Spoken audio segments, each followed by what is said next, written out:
El título del mensaje es Una vida inusual. Para aquellos que me preguntáis al principio, os lo digo. Mateo 16, del 21 al 23. Y me gustaría destacar algunos aspectos interesantes que podemos ver en este texto, en este pequeño texto, ¿no? Por ejemplo, en el versículo 21, Jesús hace como una declaración de lo que Él había venido a hacer a este mundo. Empieza a decirle, a explicarle a sus discípulos cuál era su cometido al venir a este mundo. Él no vino a tener una vida convencional. Quizás todavía no le había quedado claro a los discípulos, ¿no? ¿Entendéis lo que quiero decir como vida convencional, no? Nacer, prepararse, estudiar, trabajar, formar una familia, etcétera, ¿no? Él no vino a este mundo. Y quizás sus discípulos, obviamente todavía estaban en periodo de aprendizaje, pues no entendían del todo ese cometido, no entendían el idioma, por así decirlo, en el que Jesús le estaba hablando. Pedro estaba casado, ¿recordáis el pasaje en el cual sanó Jesús a su suegra? Es decir, ellos estaban, pues, como nos hubiera pasado quizá a nosotros, ¿no? Estaban rodeados de lo que hay en esta sociedad y lo que había en aquella sociedad. Un sistema de vida, ¿no? Jesús no vino a hacer y a llevar una vida convencional, como la que podemos llevar nosotros. Él es la única persona que ha venido a este mundo, que ha nacido, que tenía el propósito definido desde antes de nacer. Nosotros concebimos a nuestros hijos, tenemos nuestros hijos, nosotros hemos sido concebidos y hemos nacido. Nuestros padres han podido tener las mejores intenciones y deseos para nosotros, pero puede que no se hayan cumplido. Puede que sí, puede que no, puede que algunos puedan decir, pues mi hijo ha continuado la tradición familiar. Vale, está bien, pero no es fácil. No depende ni de nuestros padres ni de los niños. No depende. Hay muchos factores que influyen. Muchísimo. El carácter, las circunstancias personales, las circunstancias donde nace, las circunstancias sociales. Bueno, añade tú lo que quieras. Pero Jesús sí vino a cumplir y cumplió el cometido para lo cual fue engendrado.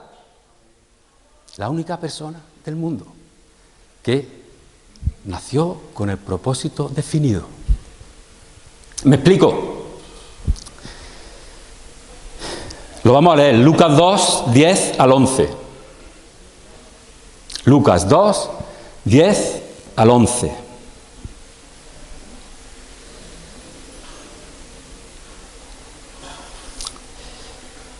Pero el ángel les dijo, no temáis, porque he aquí os doy nuevas de gran gozo, que será para todo el pueblo, que os ha nacido hoy en la ciudad de David un Salvador, que es Cristo el Señor. Nació con un propósito. Ahora, lo decía antes y lo digo ahora de nuevo, estamos en el periodo que, bueno, los cristianos, nos metemos todos, celebramos el nacimiento de Jesús con ese propósito. Estamos en ese periodo, por eso decía antes, orando, que Dios nos ayude, porque aunque nosotros tenemos otro entendimiento de lo que supone la Navidad, ¿por qué vamos a desechar esta oportunidad que tenemos de explicarle a los que creen de otra forma quién es Jesús? ¿Por qué vamos a perder por qué nos vamos a poner tan estirados, tan solemnes? ¿Por qué? Podemos celebrar la Navidad, pero sabiendo, tenemos ese privilegio de saber cómo celebrar la Navidad. Sabemos que nuestro Dios nació en un pesebre, no nació en el Hotel Hilton. Por lo tanto, la opulencia de este tiempo, de este periodo de 20 días, sabemos que no es importante para celebrar a Cristo. No es importante para celebrar a Cristo la abundancia. Decían de Él ¿de Nazaret va a salir algo bueno? O sea, tenía hasta ya mala reputación. Jesús vino con un propósito a este mundo, definido desde antes de nacer. Y no depende de factores externos, que podamos celebrarlo, que podamos alegrarnos, que podamos disfrutarlo. Depende de que tú quieras en tu corazón hacerlo.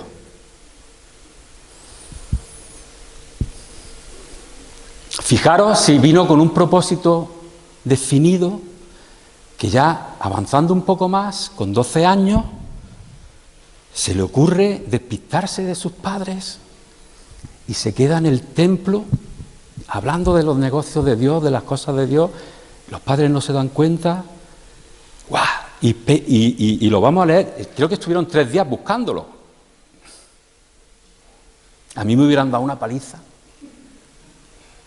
No se puede decir eso hoy en día, lo siento. Me hubieran regañado. Me hubieran castigado. Lucas 2, 48, 49. Con 12 años, Jesús se queda en el templo y dice: cuando los padres le vieron, se sorprendieron y le dijo su madre: hijo, ¿por qué nos has hecho así? He aquí, tu padre y yo te hemos buscado con angustia. Entonces él les dijo: ¿por qué me buscabais? ¿No sabíais que en los negocios de mi padre me es necesario estar? Él tenía claro cuál era su objetivo. Y aun siendo jovencito, tenía que cumplirlo. Le salía, le brotaba ese deseo de aprender, ¿no?, conforme a su edad, de escuchar a los maestros de la ley, los que conocían la Escritura. Y los discípulos, como hemos leído en este pasaje, todavía no habían llegado a alcanzar lo que Jesús les decía. Todavía no habían llegado al punto en el cual podían entender que aquello que estaba pasando en sus vidas era algo inusual. De hecho, eligió, para llevar el mensaje del reino de Dios a aquella sociedad, a aquella cultura, eligió a 12 personas sin letras. Eligió personas que no sabían de religión, eran creyentes, pongámoslo así, eran judíos, eran creyentes, diversos, de diversos estratos sociales, pero no buscó a 12 sabios, expertos en la ley. Es significativo esto, hermano, muy significativo. No estaban entendiendo el mensaje, a pesar de eso, los discípulos. Tenían una idea errada del Mesías, como he dicho antes, porque pensaban que podía ser que Jesús fuera una persona convencional, ¿no?, como decía antes. Y me hago unas preguntas y quiero que tú las escuches también, por si te sirven de ayuda.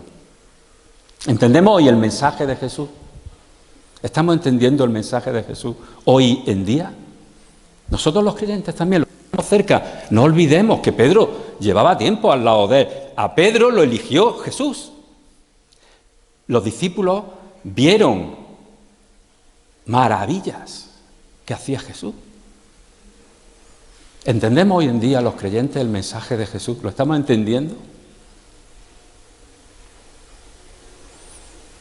¿Cómo vemos a Jesús hoy en día nosotros, los creyentes? ¿Cómo vemos a Jesús los que estamos cercanos a Él? Queremos estar cercanos a Él, no lo vemos, pero queremos estar cercanos a Él. ¿Lo vemos como un solo solucionador de nuestros problemas? ¿Solo como eso? ¿Lo seguimos por eso? ¿Pensamos que es un genio de la lámpara? ¿Recurrimos a Él solo cuando tenemos problemas? y que se solucionen rápido, frotando 3 veces la Biblia. ¿Lo vemos así? Los discípulos no lo tenían claro todavía quién era Jesús. Nosotros también podemos no tener claro, a pesar de mucho tiempo, quién es Jesús, cómo actúa Jesús, qué quiere Jesús. Podemos estar en la misma situación. Podemos habernos quedado un poco en la superficie, alegrarnos de las cosas buenas que hace, pero quedarnos ahí, en las cosas buenas que hace. Pero no solo Jesús es eso, hermano. Fijaros lo que le estaba diciendo a sus discípulos. Le era necesario ir a Jerusalén, padecer mucho. Aquí ya las cosas no suenan a genio de la lámpara, ¿verdad? Y ser muerto. Ese es el mensaje de Jesús, hermano. El mensaje de Jesús no es un mensaje que solo es para los buenos momentos. Por eso es un buen mensaje. Precisamente ahí radica la bondad de su mensaje, porque es un mensaje integral, de ayuda en todo momento. Porque cuando las cosas nos van bien, qué bien, quizás nos olvidamos hasta de Él, o no recurrimos a Él, o no le agradecemos a Él por estas cosas buenas que nos están pasando.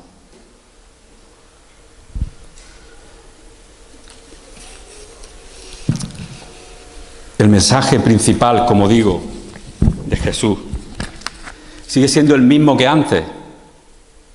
Mateo 1:21. Mateo 1:21.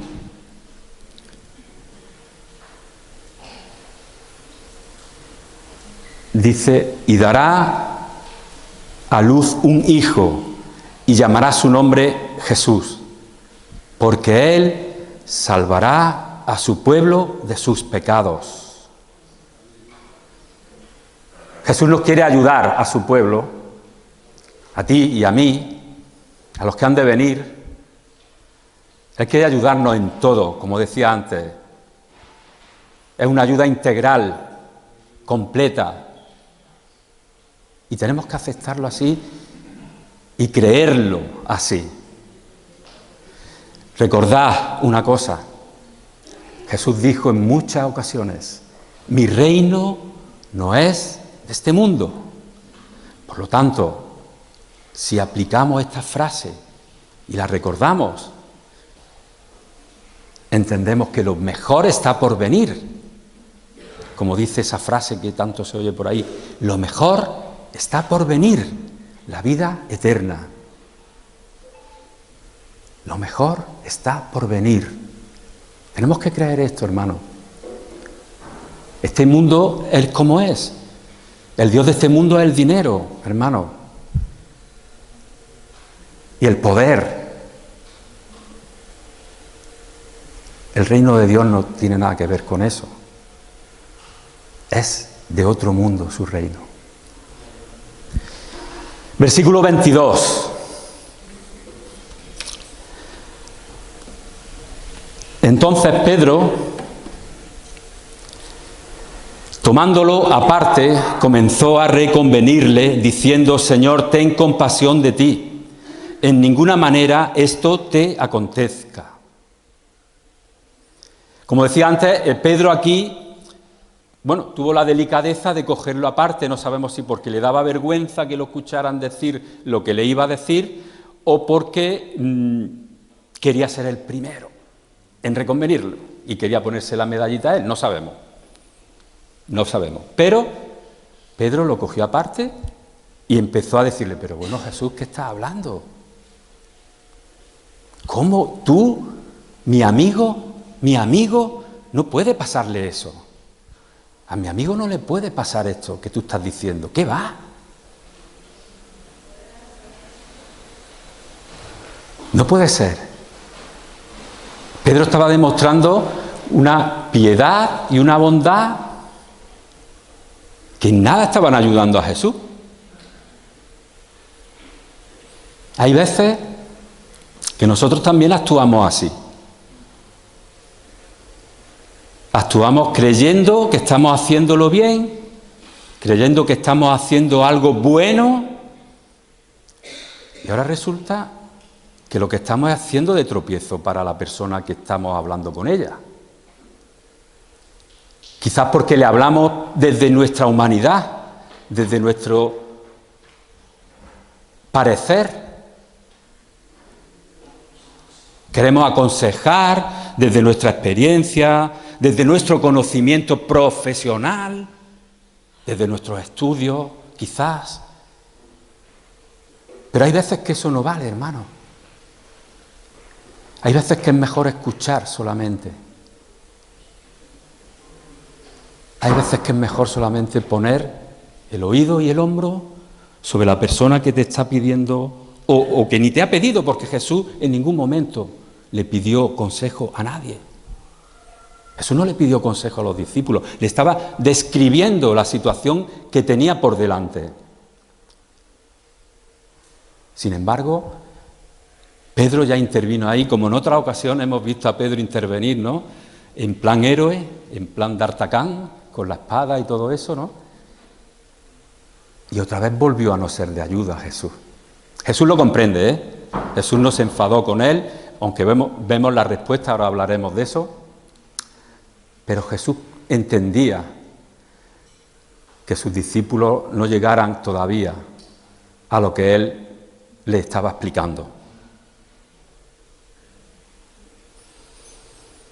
¿Qué significa también estas palabras de Pedro?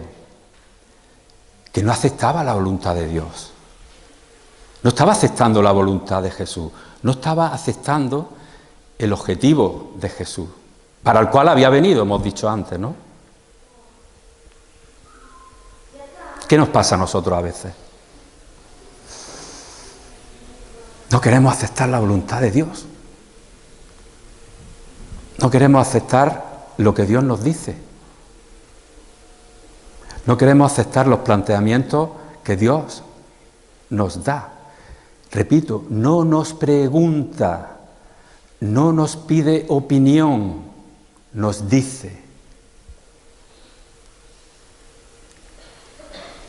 Quiero hacer esto. Y ya nosotros saltamos como un resorte con nuestra, permitidme que diga, sabiduría, a enmendarle la plana a Dios. Él se ha equivocado. ¿Cómo va a ser yo si sé lo que necesita? No tú.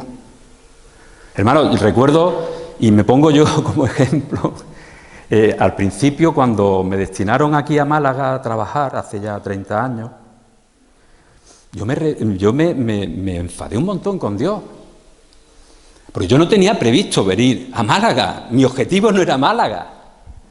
Mi objetivo, la iglesia donde yo me reunía, tenía obras abiertas en varios lugares, y aquí en Andalucía tenía una obra en Almería. Entonces yo quería ir a Almería, porque conocía gente, en fin. Entonces yo me enfadé cuando me mandan para Málaga. Y no era por nota, tenía nota para ir donde quisiera, pero no, me mandaron a Málaga, fíjate. Me enfadé, no lo entendía.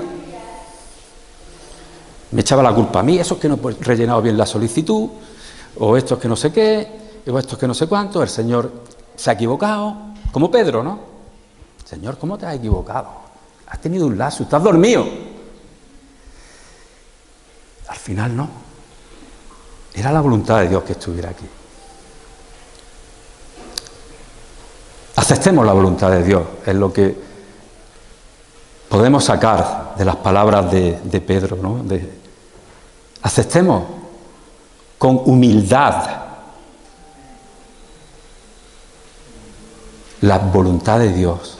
La voluntad de Dios para tu vida, a pesar de que tú veas como Don Quijote veía gigantes donde había molinos, inofensivos molinos.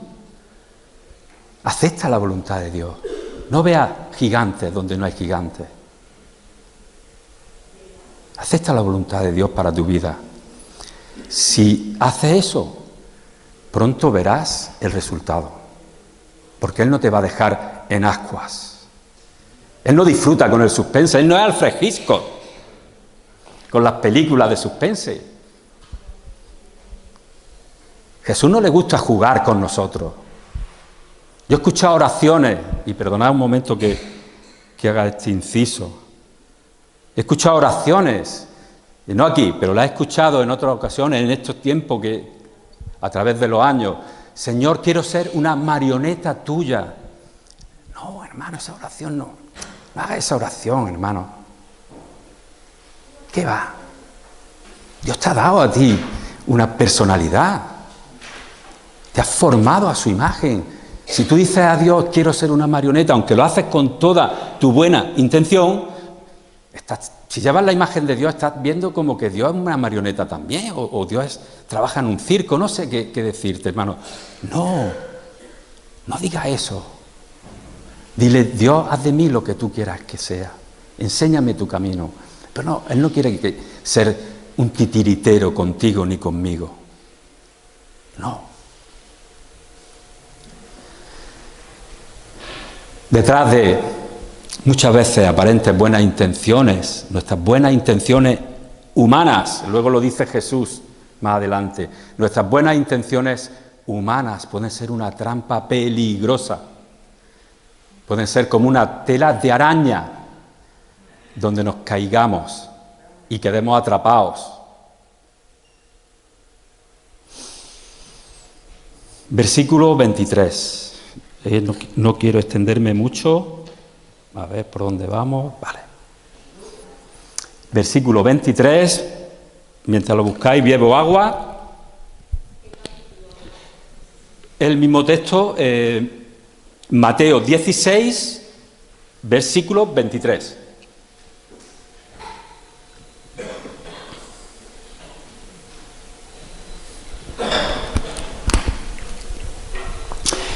Y tengo que deciros algo, A mí esta parte me deja un poco confundido, por no decir mucho.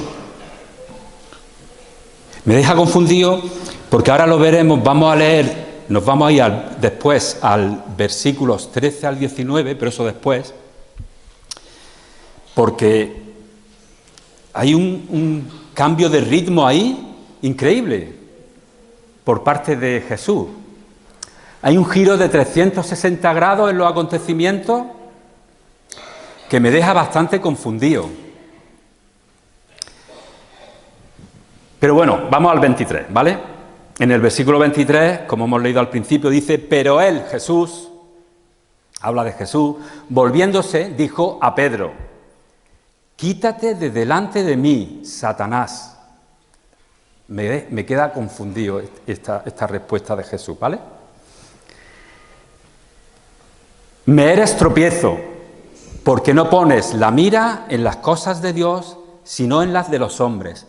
Como he dicho antes, Pedro se fijó mucho en su opinión, ¿no? Le salió un poco la respuesta humana que él tenía ahí de bote pronto para decirle a Jesús, y Jesús le responde esto, ¿no? Pones la mira en las cosas de los hombres, no en las de Dios, porque, repito, el objetivo de Jesús era la cruz del Calvario. Ese era el objetivo de Jesús, la cruz del Calvario. ¿Vale? Bueno, pues ¿por qué me llama la atención esta respuesta de Jesús? Mateo 16, 13 al 19, ¿vale? Este momento sublime entre los dos y pasamos al momento, no sé, terrible, de película de miedo, que viene en el 23, ¿vale? Mateo 16, 13 al 19, fijaros, ¿no? Viniendo Jesús a la región de Cesarea de Filipo, preguntó a sus discípulos, diciendo, ¿quién dicen los hombres que es el Hijo del Hombre? Los discípulos responden, uno Juan el Bautista, otros Elías, otros Jeremías, o alguno de los profetas. Él les dijo: ¿y vosotros quién decís que soy yo? Respondiendo Simón Pedro, atentos, Simón Pedro, el del 23, ¿vale? Tú eres el Cristo, el Hijo del Dios viviente. Entonces le respondió Jesús: bienaventurado eres, Simón, hijo de Jonás, porque no te lo reveló carne ni sangre, sino mi Padre que está en los cielos. Y yo también te digo que tú eres Pedro, y sobre esta roca edificaré mi iglesia, y las puertas del Hades no prevalecerán contra ella. Y a ti te daré las llaves del reino de los cielos, y todo lo que atares en la tierra será atado en los cielos, y todo lo que desatares en la tierra será desatado en los cielos. No sé a ti, pero a mí me confunde este diálogo, una conexión genial entre Jesús, su discípulo, y sobre todo con Pedro. Le revela el proyecto que tiene Jesús con Pedro. Lo declara que es un líder.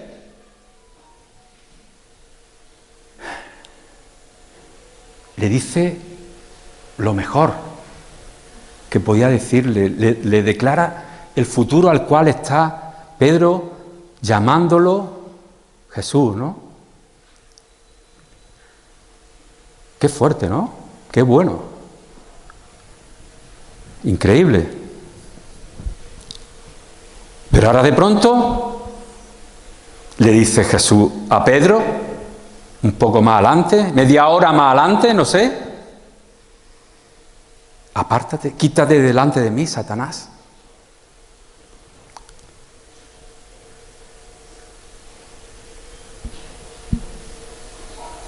Pedro, de pronto, una persona llamada por Jesús, como he dicho antes, a cumplir un ministerio grande, y de ahí al futuro, cuando Jesús partiera,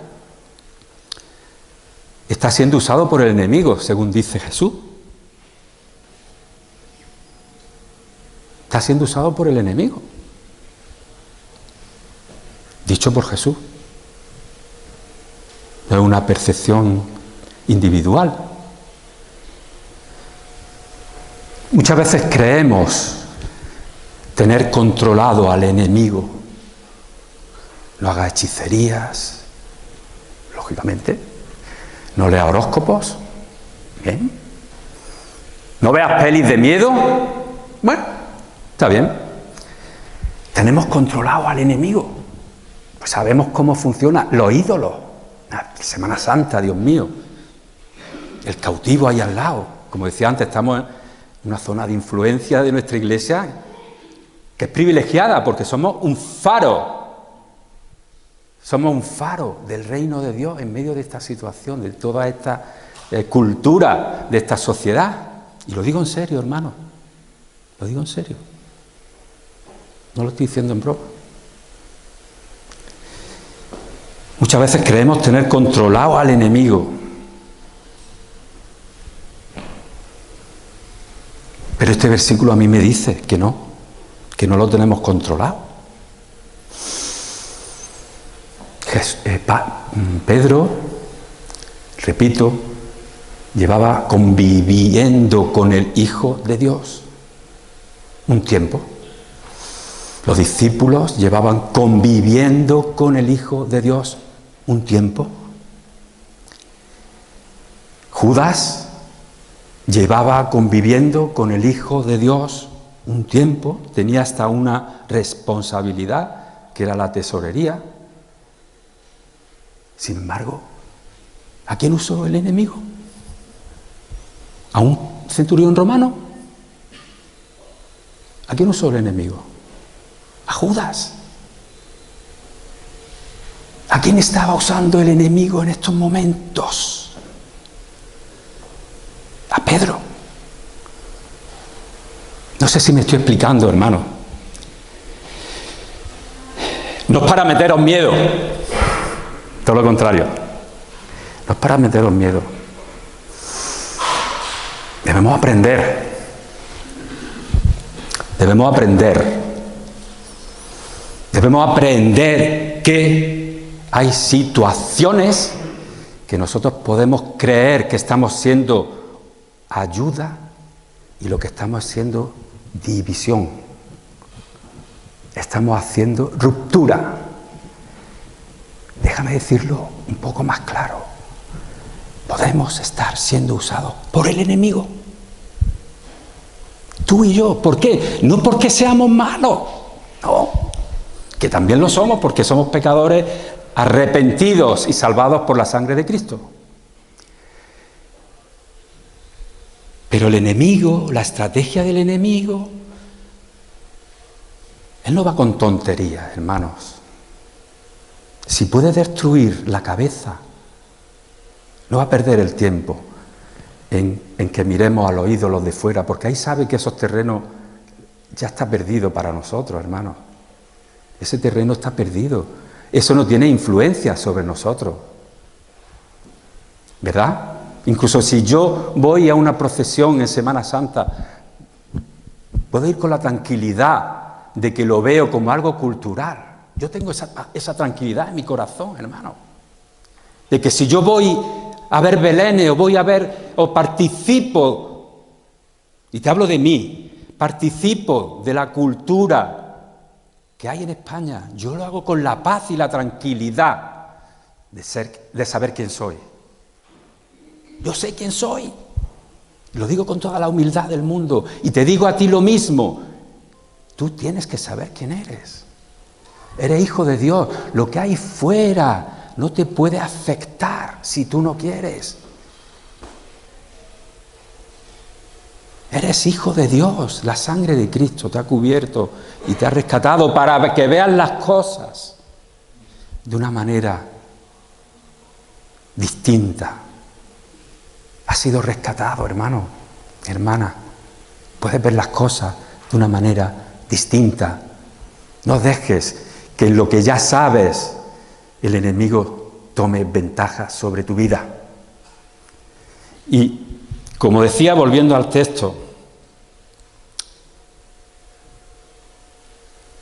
seamos astutos. El enemigo, si quiere destruir una iglesia, nos va a usar unos contra otros. Es así. Perdona que diga esto y que es duro, lo sé. Pero tenemos que saber la estrategia del enemigo. Nos va a usar unos contra otros, hermanos. Y eso no es de Dios. Eso no es de Dios. Somos hermanos en la fe. Aunque sea una palabra como muy antigua, como muy correcta, no ha perdido su valor. Somos hermanos en la fe. Estamos hermanados con Cristo, en Dios. Y esa es la realidad. Te guste, te suene la palabra como muy antigua, como quieras, pero esa es la realidad. Somos hermanos, no somos enemigos. ¿Lo digo otra vez? Somos hermanos y no somos enemigos. ¿Amén? Y esa es la realidad. Esa es la realidad, hermano. No sé qué realidad puedes querer tú tener. Lo digo con todo el respeto del mundo. Pero somos hermanos. Y a ti y a mí nos ha llamado Cristo aquí.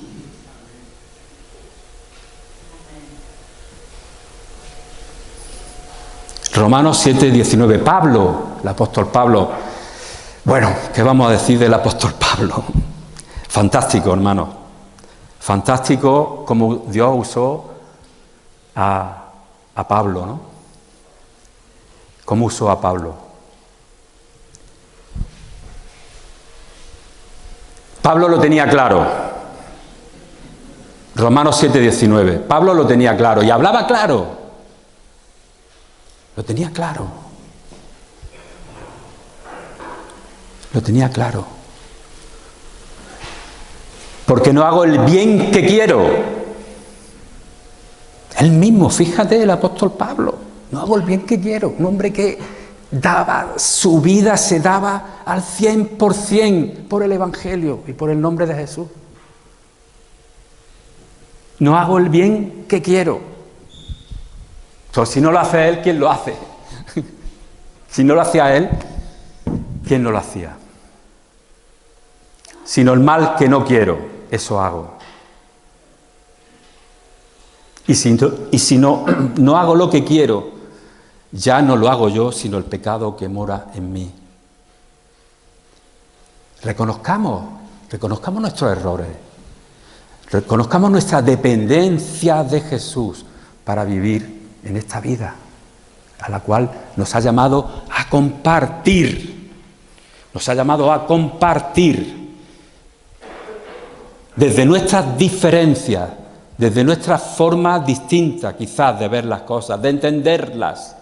Pero eso no significa que sea un obstáculo, es un enriquecimiento. Es un enriquecimiento. Unos y otros. Es un enriquecimiento. No lo veamos como un obstáculo. No lo veamos como un motivo de discordia.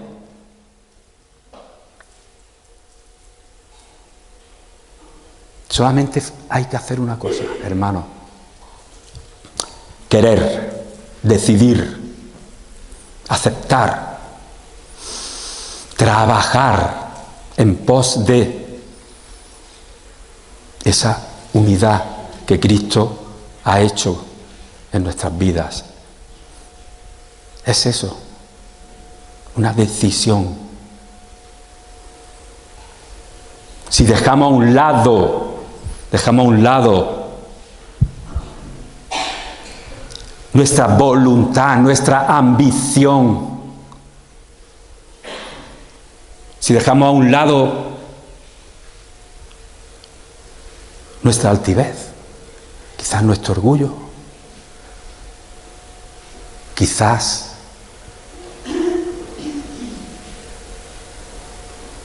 lo que nosotros queremos que sea, si dejamos a un lado eso, veremos la realidad de lo que Jesús quiere hacer en nosotros como grupo, no solo como personas, que eso ya lo tenemos más o menos claro, pero como grupo. Nos necesitamos unos a otros. Te necesito. Te necesito. Esa es mi frase de ahora. Te necesito.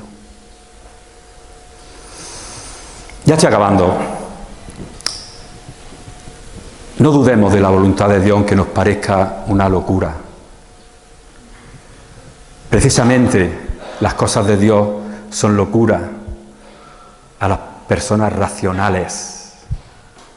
Precisamente es una señal de que son de Dios, de que no las captamos fácilmente, no las entendemos fácilmente. Romanos 12:2. Fijaros lo que dice de la voluntad de Dios. Romanos 12:2.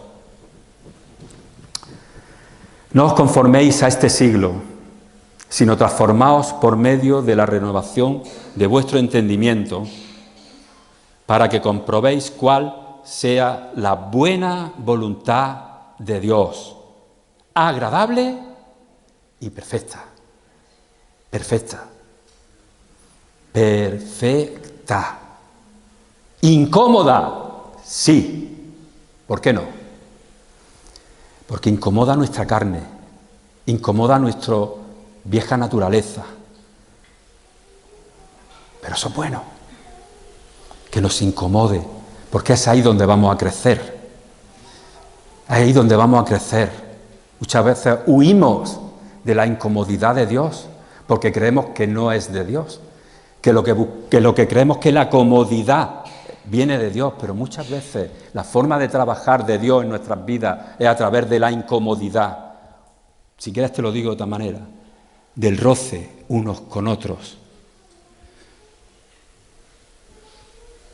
Es un momento importante cuando Dios hace ese trato contigo y conmigo. decides tú si lo aceptas o no. Otro versículo más y acabo.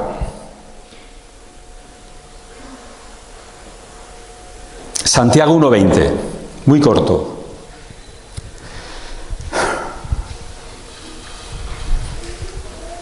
Porque la ira del hombre, de la mujer, de las personas, porque la ira de las personas no obra la justicia de Dios. Ninguno de nosotros podemos decir que somos justicieros, llaneros solitarios. Ninguno de nosotros podemos convertirnos en adalid de la justicia. La justicia de Dios es otra historia diferente a nuestra justicia. Es diferente, es distinta. No tiene comparación. Con esto quería dejaros, vamos a orar y pasamos a los bautismos. Dios mío, gracias por este tiempo que podemos compartir unos con otros. Gracias por tu palabra, Dios mío. Ayúdanos a entender, Dios mío, tus propósitos, tanto a nivel individual como a nivel de grupo, Señor, a nivel de comunidad, Señor, a nivel de congregación, Señor. Ayúdanos a entender, Dios mío, que tú estás en medio de nosotros, que tú nos unes, tú nos has unido, Señor, y que ante esa decisión tuya no hay argumento que valga, Señor. Ante esa decisión tuya de unirnos de distintos lugares, de distintas nacionalidades, es una decisión preciosa de tu parte, Señor.